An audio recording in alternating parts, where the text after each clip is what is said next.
So if you wanted to hand out leaflets in Basildon last Saturday, then you'd have to pay £350 to buy a leafleting licence, kind of badge you put on your lapel, which says Licensed Leaflet Distributor.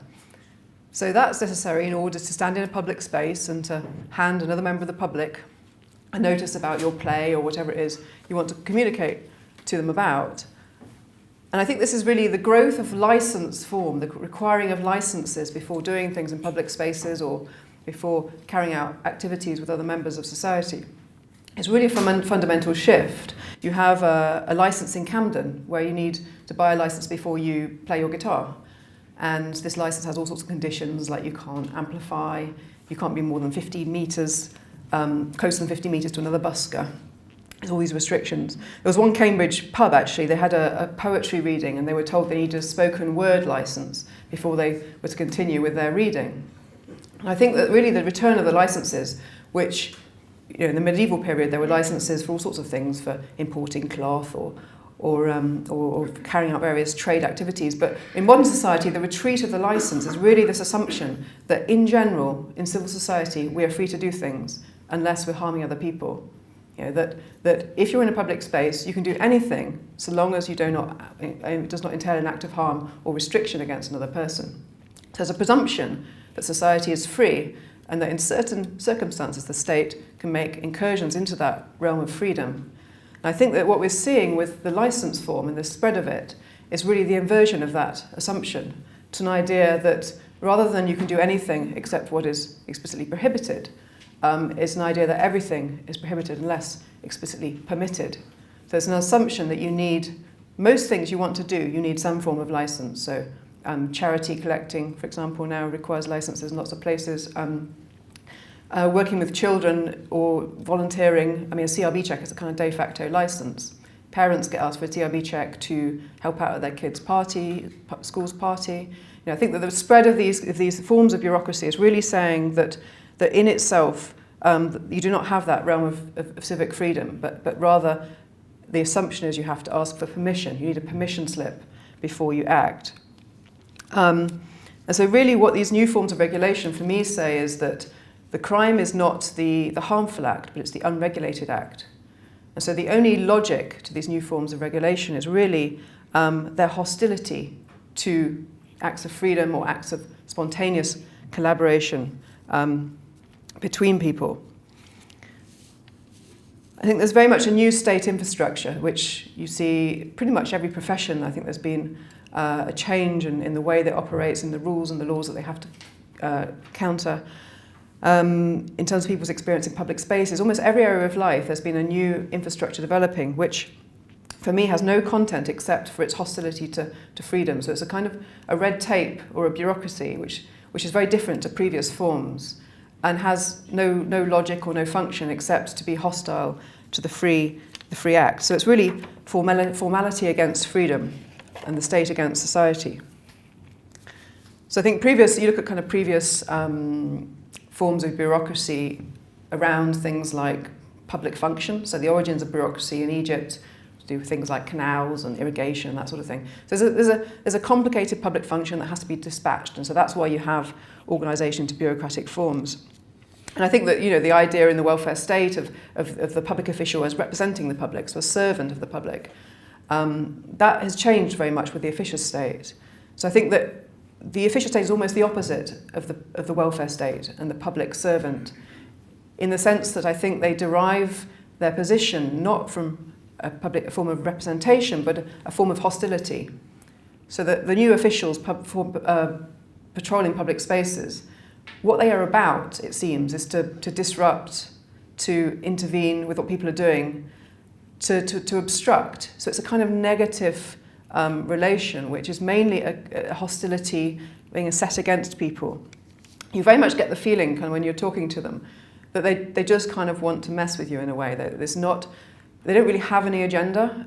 They don't really have a particular moral standpoint or to come from a particular class. It's not a 19th century snobbishness or, it's just a kind of generic officialdom which has a hostility to the things that people happen to be doing. So if there are kids playing in the fountain, they'll say, oh, you shouldn't be doing that. Because I spoke to a lady who'd had an animal rights stall, which is quite a useful social experiment, because she'd done the same stall for probably about 40 years, literally the same stall. And basically she used to do it with no trouble. And then the council said, oh, you need a risk assessment for your stall. And so every month she had to fill in a form. She said, well, people could trip over it, I suppose, but she had to fill in this form every month. And then various other charity collection licenses. And this one stall, which took up about a metre, and probably not that many people came to, but the number of forms that became attached to this stall grew and grew over time. And so it was quite a sort of interesting snapshot of just the accretion of these things. And the people that she was facing were very much these new officials, so with the day-glow jacket or whatever.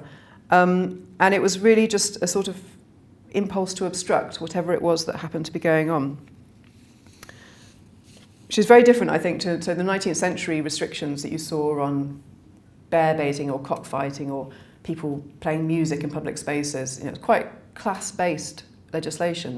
They banned everything that pertained to the working classes while leaving their own habits free. So they kept their private clubs and their fox hunting.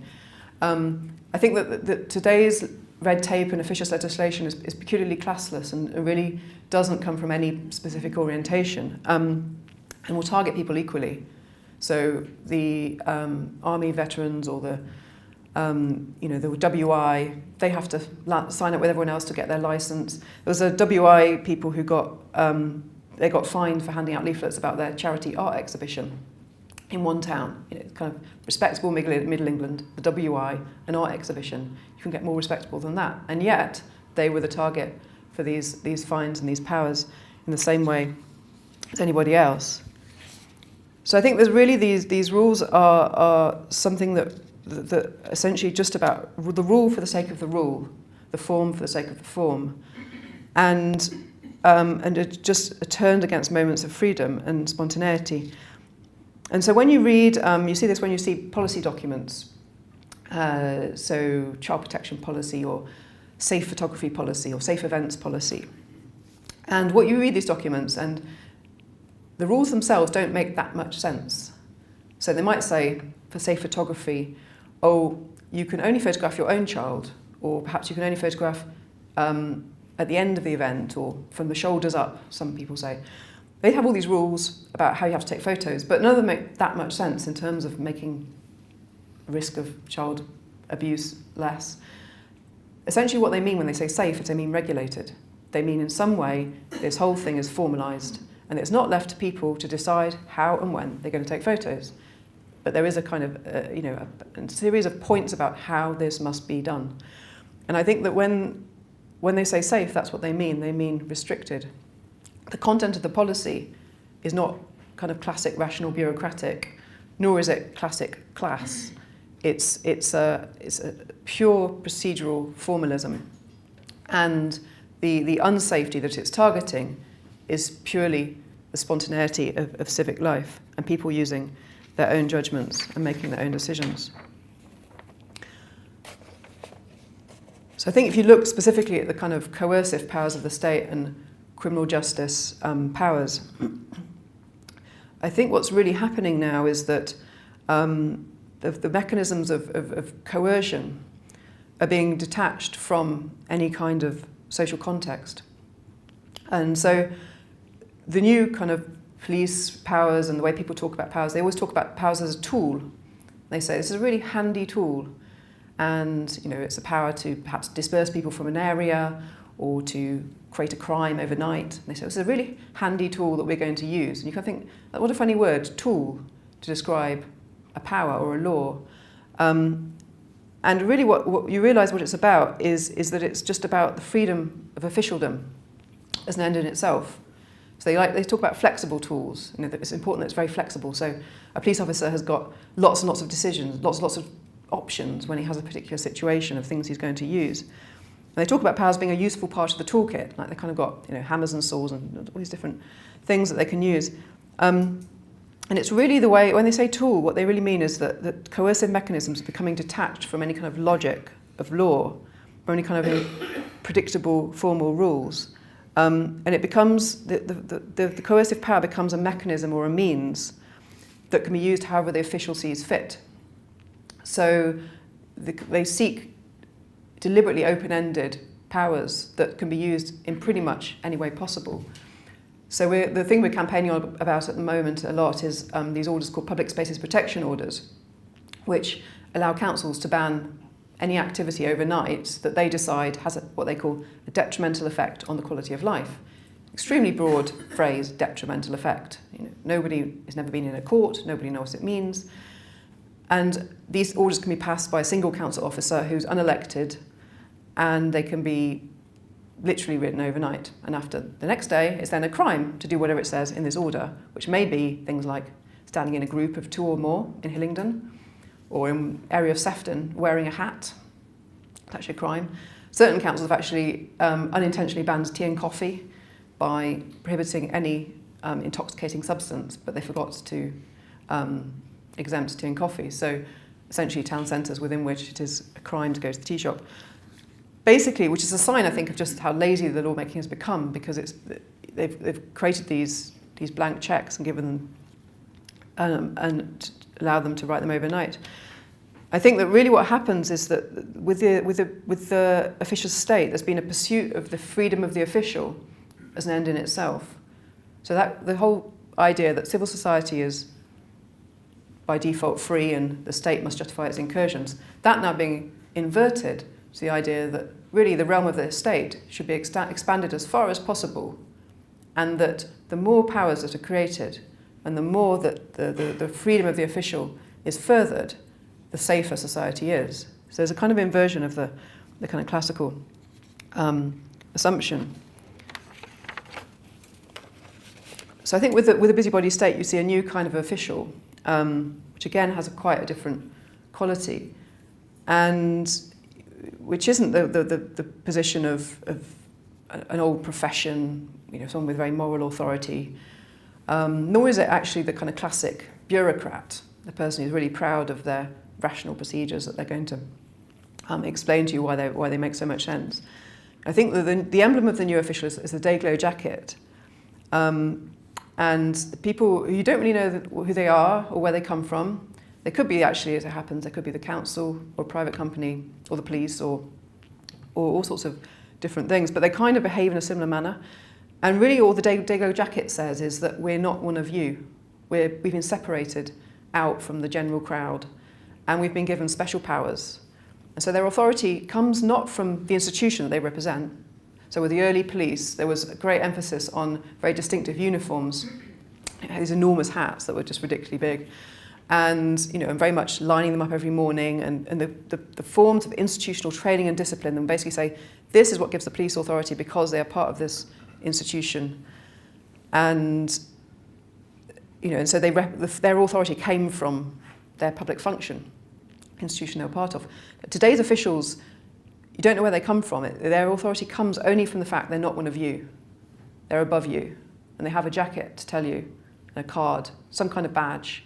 And it's the sheer fact of accrediting somebody, which is basically about plucking them out from the crowd and saying, you're no longer a normal person, therefore you have authority over them.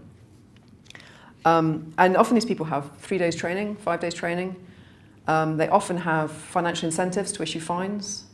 They get paid per fine. So, really kind of pretty shoddy bunch, and kind of return to those dark old days of the thief catchers and in the 18th century, where you had various people who were paid to catch criminals, and it was all very, very dodgy.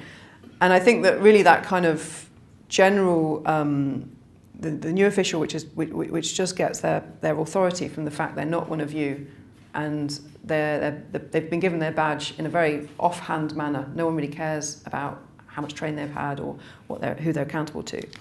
There was a BBC 3 experiment where a woman, they got one of their reporters dressed up in a day-glow jacket, and she went around and told people to do things. Like she'd say, excuse me, can you cross over here, please? And she was like directing people to cross a particular point in the road. And sorry, so no standing zone, not allowed to stand here. And she even told one woman to pick up her dogs. So sometimes we have to carry the dogs in this area. And everybody went along with her, aside from the woman with the dogs, who said, but they're 12 kilos each, I cannot carry them. But her only objection was a practical one, that I physically cannot carry these dogs.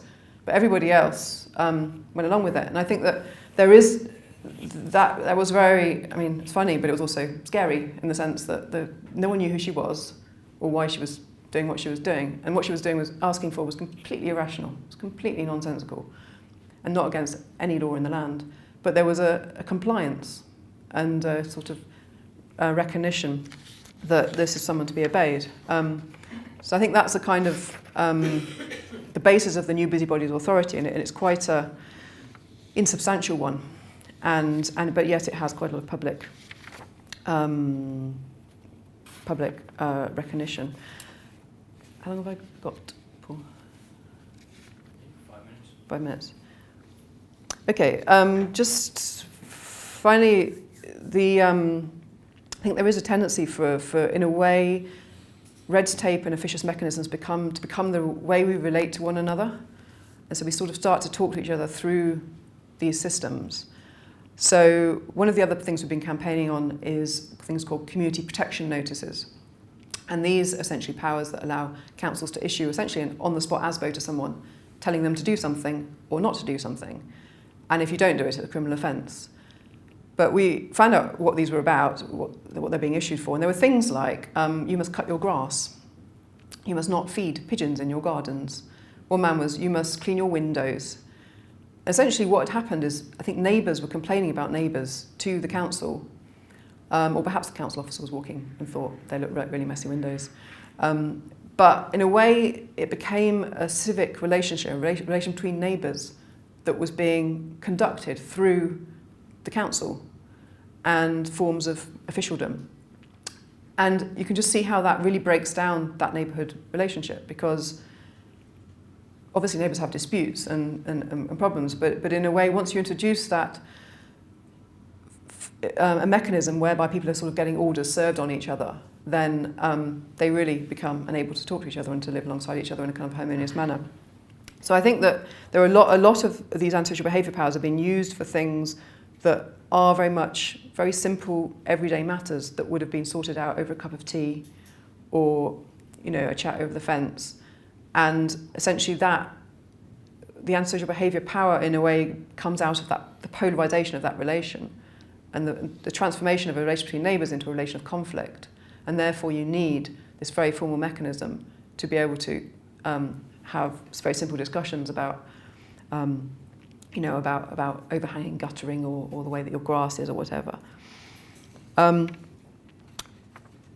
probably the most extreme example of this is the tend towards formalising consent in universities, the question of consent. And a lot of universities, particularly in America, have written these very long documents about what counts as consent. And it involves things like having a photograph taken with a consent kit, or certain forms of words you're supposed to use to say you consent. But in every case, it's what they call it affirmative consent. But in every case, it's an action that you wouldn't ordinarily conduct as part of going to bed with someone. It's a kind of extraneous thing, which is really about proving not to that other person that you consent, but to a third party. So you're kind of almost like telling the university authorities that you consent rather than telling that person. So the most intimate moment, in a way, the moment of one-to-one communication, becomes mediated through this sort of formal structure about what counts as consent and things that are not things that people would have done in a kind of normal manner. So I think the situation, just to sum up, really, when you have essentially state structures and officialdom that are in principle set against the free state of civil society, have no content but that, I think this situation creates an objective conflict between that state structure and civil society. And I think that the past conflicts over left and right or between classes or whatever, I think in a way, over this issue, those past disagreements have been superseded in terms of these issues, because in a way every group of society has been affected, and what they're all encountering is the same thing. So the people we work with are really varied, kind of cyclists in Mansfield and shepherds in the Forest of Dean, and homeless people and football supporters, and really pretty much every group you can imagine. But each one of them is, in their daily activity, coming into conflict with officious restriction. Something they want to do, they're being prevented from doing it. some collaboration they want to have with other people, they're unable to have. And I think that what we're trying to do is really to make those conflicts a matter of principle, which is what they're defending as a line between the state of civic freedom and the legitimate realm of intervention of the state. And, so I think that really it's quite powerful to join them all up and say, actually, if you support this, then you should support that and that and that and that and that and that, which means it's not actually a single interest thing. It's not like do you support football or not. It becomes a principled matter. And in many cases, they are using this language themselves and talking about, unfair uses of power and that kind of thing. And I think that really that is, for the next decade or whatever, is very much a potential dividing line that very much through our work we're sort of seeking to politicise further and to make more conscious and to join up groups. So it's not just my area, your area, but actually defending the same principle, which is the realm of civic freedom as a whole.